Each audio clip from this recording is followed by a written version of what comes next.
Hey everyone, this is David J. Neff. I am the CEO of the Weird Homes Tour, and we have a special treat tonight.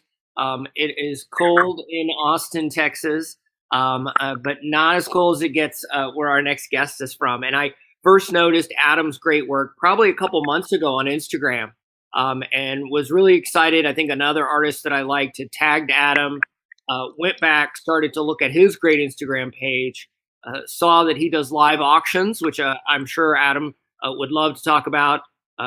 Adam's also a Broadway actor, does some voiceover work, as you'll be able to tell from his voice, and has an amazing collection in his home. So, Adam, I'm going to pull you up and say hi to everybody watching on YouTube. Hello, everybody. How's it going? Awesome. And then I'll let you do a little more of an intro to yourself, and then we can start kind of exploring your collection. Excellent. Great. Well, thank you. Yeah, well, as you already heard, my name's Adam Bastian. I am an actor by trade, specifically stage. I've done Broadway, I've done a lot of national tours, I've acted all throughout North America, but I am just as passionate about antiques and oddities and amassing my collection, as well as buying and selling oddities. In COVID times, especially, actors were probably, as you know, hit very hard. There is no theater industry right now. So I transitioned rather abruptly to being a full time antiques and oddities dealer. And you can find all about that on my Instagram page, which is at dark.interiors or darkinteriors.com. As you can see, scrolling down there, super fancy. Okay, great. So yeah, we'll start in this first room, which we call the piano room, because there is a piano in here that my both my girlfriend and I use to sing with, etc., and warm up. But this wall is a very special, cool wall. This is a wall of antique Victorian memento mori pieces. So the Victorians were very, very into celebrating death in a much more elaborate way than we do in modern times.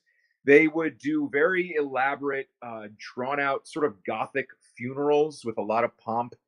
They would dress in black for a very long time if a loved one had died. It was a long, drawn out process that was essentially made chic by Queen Victoria, who was reigning at the time, because when she had lost her husband, it struck her very hard, and she essentially mourned his loss for decades, and that became kind of the trend. So, as you can see, this is a mourning plaque here. This is something that would have been hung in a Victorian home to honor a dead relative. What makes this one particularly special is the fact that that is all woven human hair.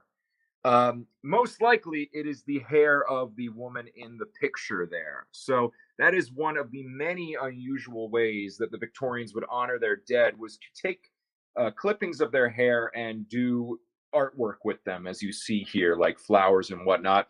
This is another smaller example of that. This is in the French style, but the same idea behind it.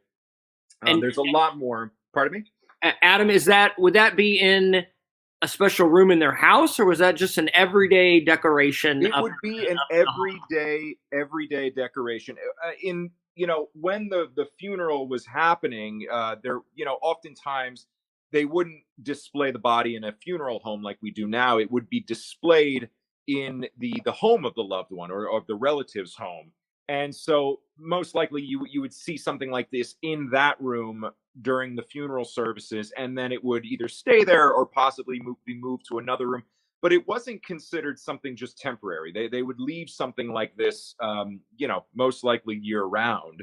And one way you can tell that this is distinctly mourning is the black background of the mat.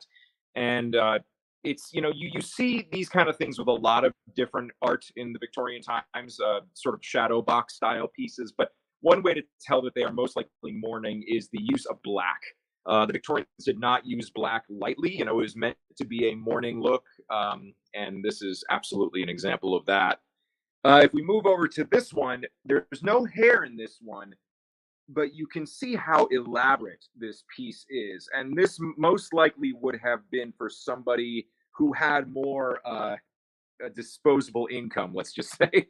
Sure. It's a beautiful, beautiful mounted piece. And funny enough, I had a catalog a few years back, a Victorian catalog which actually had this piece in it. And even back then, a piece like this was over $100, which is a great sum of money, thinking back to the late 1800s. So, and you can even see here the birth and death dates of the people, yeah, that this was representing. And obviously there's a lot of symbolism, like the hourglass and the dove, the gone but not forgotten in the dove's mouth, etc. So another, and the last but not least, this piece here, a little more of a folk art style mourning piece, but this is meant to represent a grave site, with the flowers at the base, etc., and then the crucifix coming up. But what's beautiful is this is made entirely out of dried flowers and mosses. So that's a really remarkable piece, and the fact that it's survived over 100 years is pretty outstanding. So this is some of our Victorian mourning. As we go through the home, I do have more pieces kind of scattered about, but those are three of my favorites. If you move over here to my right, this is some of our expansive bird collection. Both Wow. Laura and I, my girlfriend, love birds, and we collect them. And as you can see, this gorgeous swan here is actually our newest member, and you guys and Weird Homes Tour are getting an exclusive first look at this beautiful new addition. It is a mute swan, and she is just massive. It's kind of hard to tell maybe over the phone, but that's a piano. And you can see that swan is taking up the Oh, wow. majority of that piano. Yeah, they are very Yeah, large that's birds. giant. Yeah, we have some Victorian bird domes behind. And again, that was a very Victorian thing to do, was to put different items in domes. It was very, very chic back then.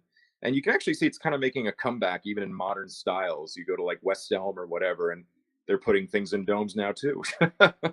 So we also have a gorgeous Vanitas painting behind it of a taxidermy owl and a violin. That's another probably mid 1800s painting. I've never had it actually dated, but beautiful old oil painting. We'll move this way. There's obviously more bird domes. That one is of South American tropical species. We have this one, which is a very special bird dome. This is a lesser bird of paradise from Papua New Guinea, and the local ethnicities out there, the local tribal cultures, really revere this bird. It's considered very, very sacred and special.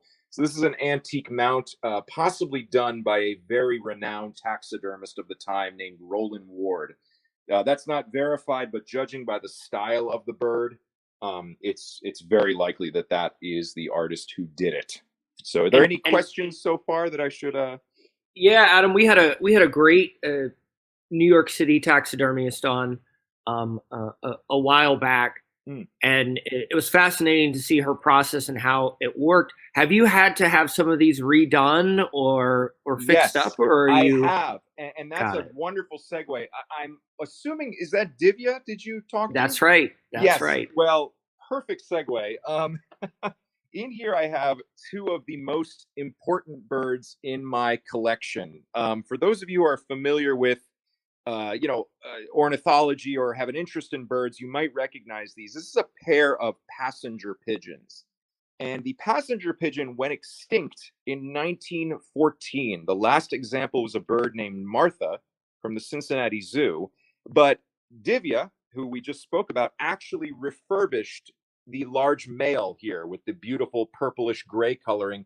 Divya did some work on him and fixed him up and made him look beautiful. And unfortunately, the light isn't really cooperating, but you can see she really, it's, obviously you don't know the before, but he was in much rougher shape, and she did a beautiful job. And then he's got his female sitting right next to him. But this is one of my favorite pieces in my collection, just because you literally cannot get these anymore. They are an extinct species of bird, Right. so they just do not exist, and it's a real shame. At one time, they were the most prevalent bird in North America. Their Wow. flocks numbered in the millions, so much so that they would darken the sky as they passed through. But they were, like many animals, over harvested. We didn't realize that there's a cap on everything, and they were essentially hunted into extinction, unfortunately. So these are very important, very special, and truly a cherished part of my collection. Up above, we have a little bit of a transition into some other things I collect. We have obviously more oil paintings, but one thing we love is old Oddfellows fraternal art. So, for those of you who Mm. are not familiar with the Oddfellows, they are a fraternal organization that still exists, but their heyday was really the turn of the century, late 1800s into maybe around the 1920s or so. But they're very similar to Freemasons. They're like a fraternal organization that does benevolent acts and things like that. But I personally love the different symbolism and iconography that they use. It always kind of reminds me of tattoo art. But as you can see, they use things like the skull and crossbone, the scythe, the weeping angels, etc. And it represents all sorts of different aspects of humanity, and things that the order kind of cherishes in life. And as you can see, here's another example of that. We have several of these plaques that would have hung in Oddfellows lodges, but a lot of And their art is based around life and death, as you can see. and Adam, were they a contemporary of the Masons or the They, Kiwanis and Kiwi, all those kind of social clubs? yeah, very, very similar.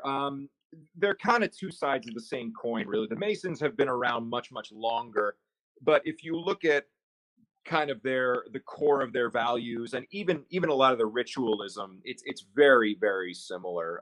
My best friend is a Freemason, and he's constantly comparing the two, and they really are two sides of the same coin. So yes, absolutely a Yeah. comparable situation there. Move over here, we've got one of our favorite pieces of taxidermy in the house. This is Barry Manilow, we call him, and he's a very, very large black bear. And what makes him, and obviously he's wearing a lovely chapeau right now, but what makes him really special is that black bears typically do not get this large. He's about the size of a mid-sized grizzly bear. It's sort of hard to tell, but maybe you can see by my hand, he is a true Goliath beast. So we love having him up there, and he watches over our live auctions that we do every week. And then moving on down, we have a couple other bird domes, as well as this gorgeous boy. This is a baby kit.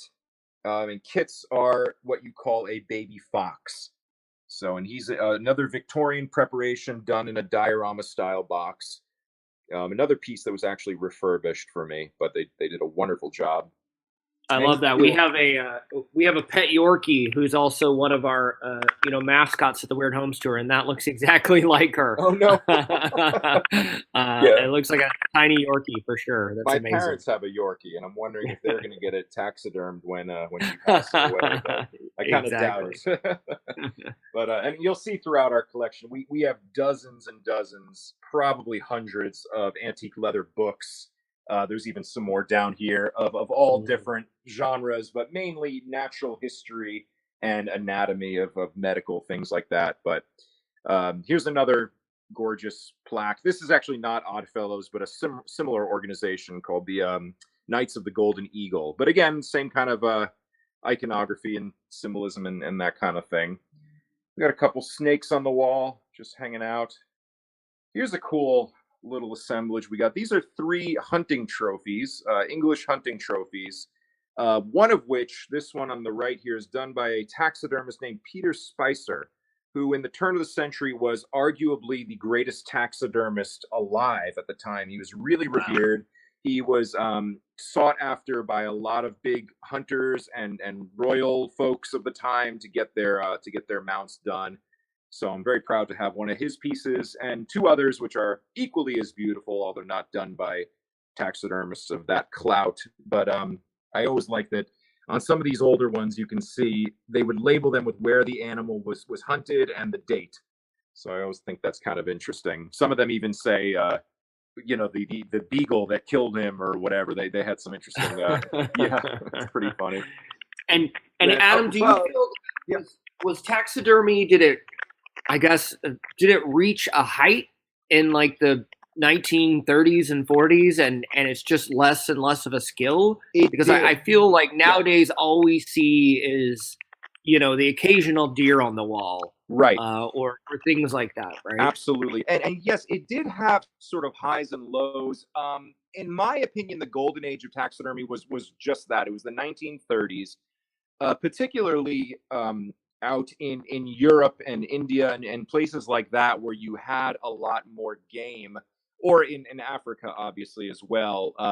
That was the heyday of these famous taxidermists like Got Roland it. Ward and Van Engen, and really doing remarkable work, sort of changing the game of taxidermy. A great example of that would be the Natural History Museum in New York. Carl Yes. Akeley, who did the African animals there, really kind of rewrote the book in America, at least, of how to mount animals, and also the aspect that we can deplete nature. He was also a big advocate for not overhunting and making sure that you had enough, to show the next generation of the beauty of these animals and the important role that they play. So that's one thing I'm sure Divya spoke about this a bit, but loving taxidermy and loving historical natural history items does not mean we don't care about nature or that we don't care about Right. animals. I think most taxidermists that I know love animals more than anybody you'll meet. We respect them greatly. And that's part of the reason we do love taxidermy. It's a way to preserve, the beauty of nature and the majesty of nature. And all the animals that I have are antique or ethically sourced, meaning they were never killed for their head to hang on my wall, essentially. Right. But that's a long discussion that we could talk ad nauseum about. But it is. So then up above here we have just a little assemblage I put together. But one notable piece in here is this wax melange, as they are called. It is a 19th century head made entirely out of wax. Wow. And the purpose of this piece would have been to show a medical anomaly, which is this growth under her chin there, possibly representing an adenoid or a goiter or something like that. But before really high definition photography, this is what medical professionals would use to describe certain cases. They would do a carving or a casting and then seal it in wax. And then, you can see that they kind of beautified it as well, adding the lace around the neck. And even the fact that top of her head is missing, they still managed to keep it somewhat pretty. And I think that was done for many reasons, but one of which absolutely to not gross out the person that was learning from it, essentially. So, a very, very special piece here, and you don't see these often. There are a lot of modern remakes of them, but this is an authentic old one in very, very good shape. So again, very proud to have that here in my collection. Over here, we're going to talk about some tribal stuff. So we, as far as natural history is concerned, I consider tribal art sort of in that vein, and I collect anything natural history. And this is a wonderful example of a skull that was part of a tribal living situation, essentially. This is the skull of an ancestor from the Manus Islands. And if it was a revered ancestor, they would take their head and essentially keep it in the house to ask it questions and to seek guidance from it, seek wisdom from it, because, in life they were an elder or a figure of respect, and this was a way to keep their spirit present with them, keep their strength, etc. And they would keep it just like this in a bowl in their home. And this particular culture called it the Sir Ghost skull. That is the name of it. So wonderful example of an ancestor skull here. Along the sides here are two bone daggers made from cassowary legs from Papua New Guinea as well, from the Asmat tribe. But if you move over here, we have an example of a head-hunted skull. So this was not a skull of an ancestor or something to be revered. This was the skull taken from an enemy tribe. This particular skull is a Naga skull from Nagaland, India, from the Naga tribe. And the reason behind the buffalo horns on it was that was meant to take the soul of a man and turn it into the soul of a beast. And therefore, they were not able to harm you in the afterlife. So this would have hung in the home of the headhunter or outside of the home of the headhunter. And not only would it be a show of strength and of virility, but also a way to make sure the house was not to be cursed or haunted by the vengeful spirit. So this is a really, really wonderful piece. There are very few of these in private hands, so I'm very happy to. I love that. Yeah, it's beautiful, and it's so interesting to think that something so frightening and scary was to scare off, other spirits, not necessarily people. That's super interesting.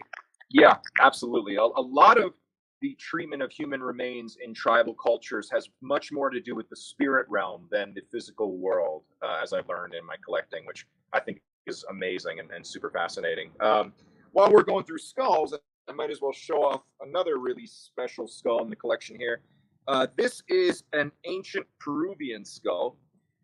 And we have several Peruvian skulls in our collection, but this one is pretty remarkable. You can see this obvious indentation here in the head. That was the killing blow that ended this person's life 2,000 to 3,000 years ago. This was an excavated piece, an archaeological piece, and it's hard to tell through the camera, but there is signs of healing around that wound, meaning the person did survive the blow, but it most likely ended up taking their lives later on. Yeah, so that's a great example of an ancient Peruvian skull. We have another ancient culture here, which I'm sure many people can probably figure out. This is an ancient Egyptian mummy hand.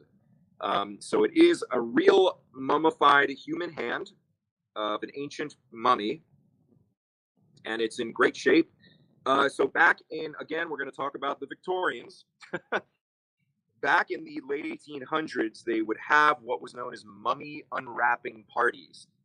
So essentially, a rich Victorian man would buy a mummy from Egypt, unwrap it, and they would take it apart just to see what it was. Oh, wow. And a lot of times, the pieces of the mummy were given as souvenirs. So that could have been the fate of this one. But I got this from yet another archaeological tribal collection, so I do not know if that was the reason behind it, but there she is, or there they are, I should say. Talk about cultural appropriation in the Victorian age. No kidding. Yeah, that's certainly not. Yeah. Jeez. But again, I do like to think that as long as the piece is respected later in its life, I'm trying to give these items the best home they can have. With not wonderful circumstances sometimes. But moving over here to the right is an example of an Egyptian mummy mask. So this is a stone mask that would have been placed over a tomb, or over the mummy itself, actually, within the tomb. So just a very cool piece there. And then staying in that tribal realm, I'd like to show this piece off. So this is a large shield from the Dayak tribe in Borneo. And as you can see, it's got fibers on it. This is real human hair, and the hair is from victims of headhunting raids. So besides that, the painted face on it is that of a demon in the Dayak culture, their religion. So you take this shield into war, and the people on the opposing side see the hair from your numerous victims, as well as this large demon head staring them down. So you're already intimidating your enemy, but not only that, on the back of this shield, which I won't take off the wall now, but on the back of it is a painting of a god that is meant to inspire courage and bravery. So the warrior using the shield is looking at the courage god, while the foe is looking at this very scary demon adorned with human hair. So I makes total sense. You wouldn't want to be staring that down if you're using it as a intimidation piece. No, absolutely. So a really wonderful piece of tribal art. Again, very, very happy to have that here. So moving along to this side, this is one of our most beloved and famous pieces in the Dark Interiors collection. This is an authentic human shrunken head from South America, from Ecuador. It was collected in the 1930s and remained in a safe deposit box. The explorer who collected it brought it back home. His family hated it, so he kept it in a safe box, essentially until the mid-2000s, when he passed away. His family found it. They wanted nothing to do with it, so it got sold either in an estate sale or by some means, and the dealer who bought it offered it to me, and so she came to live in our collection. And we affectionately call her Mimi the Shrunken Head. And we do Now, sell sweatshirts of Mimi on darkinteriors.com. I'm gonna have to make a purchase there, Adam, for sure. And now, does Mimi ever move around the room, or is she ever not where you put her when you wake up in the morning? No, she stays wherever she is left. She's found a few homes throughout our home, but as of now, this is where she lives on her That's lovely good. stand here. Yeah. That's good. So And before you move on, and I know we're Yeah. getting towards the end of our time with you, but tell us a little bit. Where do you get this stuff?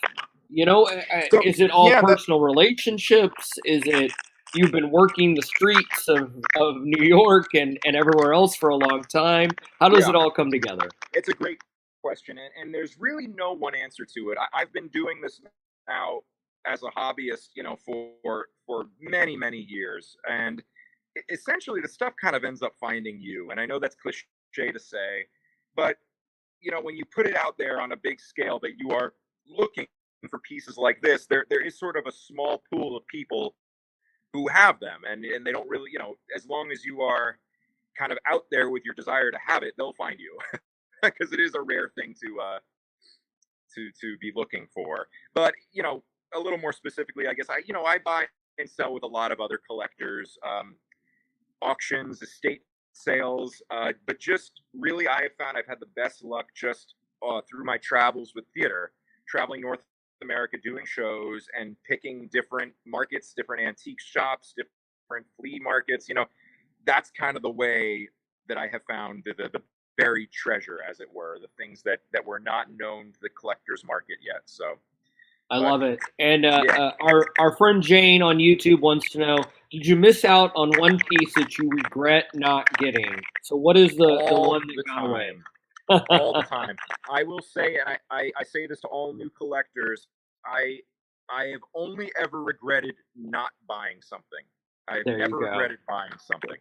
And yes, I can think of many pieces that either I didn't think I had the money at the time or what have you, and they slip through your fingers, and then that's it. They're gone, and there's very rarely do you have a chance to get them back. So, but I try to not have that happen to me anymore. So quickly before we run out of time, I have to show off one of the centerpieces of our home. This is our skull cabinet. Um, of some of our most special skulls that we've collected through the years. And a few that I'd like to really bring up is this one at the top here is somebody who suffered from Appert's syndrome. And as you can see, the back of the head is quite bulbous and sloped. And essentially, Appert's syndrome is when the sutures of the skull fuse too early and create deformities such as this. So that's an example of cranial deformation from a genetics standpoint. Yeah. Now, this is an example of artificial cranial deformation or intentional cranial deformation. This is another ancient Peruvian skull from Paracas, Peru. And as you can see, the skull is extremely elongated. So the ancient Peruvians actually did this intentionally to their children. They would bind the heads so that the skulls would grow up like that. And the reason behind this is still unknown. There are many theories, such as they were trying to mimic gods or try to bring themselves closer to gods. And one of the more extravagant theories is they were indeed trying to mimic ancient alien visitors. So that's a really special piece. And this is considered the cornerstone of a lot of skull collections, is to have an elongated skull like this one. Yes, we could do an entire segment on our friend George from Ancient Aliens. I'm sure George has a weird home as well. Yeah, I'm sure. But he knows all about these. I know that. And then to the other side of him is an example of a cradle boarded skull. And so you can see he's quite flat on the back. So this is a little bit of both. It's not intentional, but it's also not genetic. This would have been an ancient Peruvian person who was carried in a like a cradle board, which is a way they would carry babies that essentially had their head flat against a board, and it would create kind of this flat-headed syndrome that you see there. So I like having a variety of different examples of cranial deformation, just so you can compare and contrast. I think it's fascinating. You move down here, there's a few other pretty cool skulls. We have a Tibetan Impala skull adorned with silver and turquoise, as well as this gorgeous Victorian child skull that actually did have a hydrocephaly, which is water on the brain syndrome, causing the skull itself to be a bit bulbous, which is hard to see in the video, but in person it's quite clear. Um, and then, yeah, before we completely run out of time, I'll show off. We've got this nice big goat that hangs out here. His name is Ferdinand. And I know in mythology, Ferdinand was the bull, but Ferdinand just sort of fit him well. So, That's a great name for sure. yeah, I thought so. Yeah. And if you travel up here, we've got some more examples of Victorian hair art. And these are actually French pieces. The French Victorian hair art is a very specific style. It's a lot more tightly woven, as you can see there. And we have one example of an American hair art right there. This one's actually really cool because not only does it have, it's hard to see with the light, but there's a photograph of the family in there. And then there's a note at the bottom with the names of all the family members whom that hair is from. But the weirdest thing about this one is I ended up finding the exact photograph that is in the middle of that Oh, wow. family. Yeah, on a totally random thing. I knew they looked familiar, so I bought them, and it turns out it's the same family. So I don't know what chance of fate, that would have been, but that's how it worked out. And neither of these have been opened in hundreds of years, so it couldn't have been just somebody putting one in the other. They're both original, so pretty remarkable. Yeah, no photoshopping is what you're telling No, us. absolutely not. No. So I'm going to try to turn this camera around here. All right. Is that working? There we go. Wait, what happened? No, I think yeah, there you go. Perfect. Oh, okay. We have a couple questions. Great. Someone wanted to know, do you think it's time to move into a bigger space so you can collect even more? Yes, absolutely. And I often talk about that. We definitely need a home. We live in Jersey City, and the reason behind that was we're both obviously actors, and we needed a good proximity to New York City. But there's really no proper homes in Jersey City unless you're, a multimillionaire. So we live in a 2-bedroom apartment, which we love. But yes, I'm very much looking forward to getting a proper home and really having a much larger scale museum to fill. And tell us a little bit about your live auctions and if how you sell and trade, and if somebody wanted to buy something, probably not what we saw today, as that's probably your private collection, but you obviously have other things that are for sale. Yes. Yes. So the best way to do that is our live auctions are every Sunday at 8 p.m. Eastern time. So basically, when we started this today, on Instagram Live. And again, the Instagram to go to is at dark.interiors. And yeah, on that page, I post things just about every day that are for sale. There's prices listed right there. And if you see something you like, just send me a DM. And as simple as that is, that's the easiest way to do it. I'll calculate your shipping, and I send you my PayPal or Venmo information, and then I ship it right out to you. But yeah, we've been doing that now for about 4 or 5 years, and yeah, it's been going great. People really like the stuff we have to offer, and I'm very happy about it. But the auctions just started when COVID happened. We started doing them almost a year ago now, which is crazy. But yeah. Well, congrats. That's great to see the hustle and entrepreneurship involved in that, and translate as well, which is great. Here come the hard questions. What's the first thing that you got that started your kind of lifelong passion or collection? Was that as a kid or as an adult? What kind of was it? It was probably when I was a kid. My uncle lives for any of you who are from New Jersey, Sussex County, which has a lot of like wide open acreage. And he had a lot of property. So he would find random little deer and raccoon skulls, and he would bring them for me. And I loved it. And I thought it was just the greatest treasure you could have. So I loved all that. So I'd say that it was probably there was one deer skull he brought me that had the antlers, and it was a really cool looking deer skull, and I think that probably sparked it. As I got older, maybe like, it was my first taxidermy mount, which was this coyote head, which I thought was just amazing. But it really was a very sort of slow burn thing. One piece led to another, and you get your first human skull, and you're like, oh gosh, this is just the greatest thing. I need another one of these. But my latest, my latest thing is like, if I get something really great, I'm like, well, then I need like a book to go with it, or I need something else to like go with it. And that kind of just keeps things rolling and rolling and rolling into amassing what I have now and beyond. And what you see here isn't even all of it. I mean, I have stuff in my parents' basement that is just, we don't have the room here, but it's pieces that I needed to have. There's another tribal shield sitting leaned up against the wall because I have nowhere to put it. It just never ends.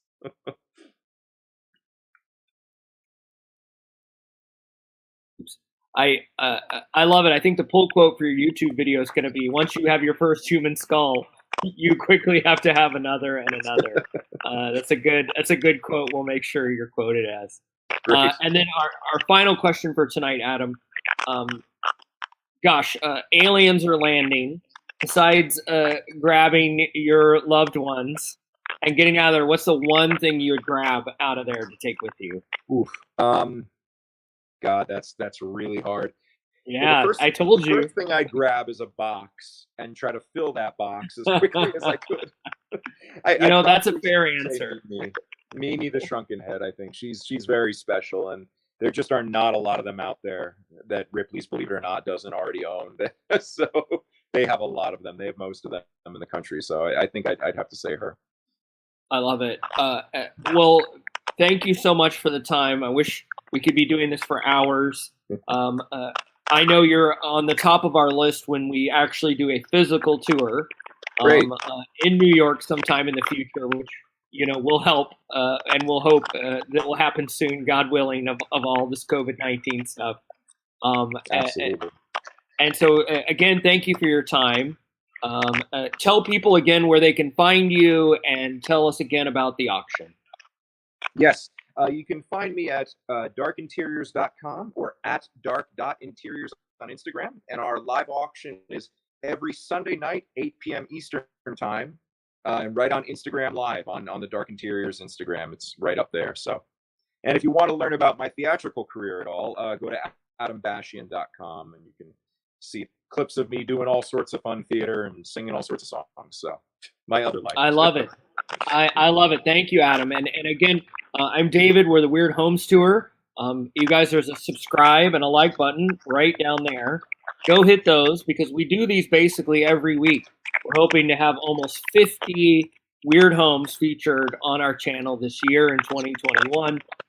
We have live tours in places like Austin, Detroit, San Francisco, San Antonio, New Orleans, and hopefully in places where Adam is very soon, maybe towards the end of this year or next year. And our Instagram is at Weird Homes Tour. And the whole point of our tour is for people to have design inspiration.